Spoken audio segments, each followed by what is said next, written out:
Video হচ্ছে। Hello দিদি, বলো ওই দাদা এসে খুলবে, আমার কথা বলবি দাদা এসে খুলবে, তুমি রেখে দাও ওইভাবে।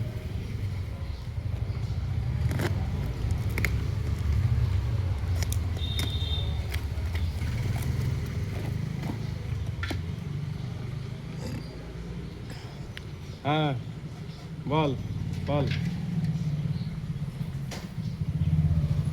ঠিক আছে, হায়দারপুরের দুখানা মঠে। ও তার ও মেরে যাচ্ছে তার মানে আশেপাশ দিয়ে। রাজীব শটিং করেছে। বল বল, ফটোজিৎটার দিকে পার্সেল থাকলে দিয়ে দিতে, ওখানে যাবে না গান্ধী কথা।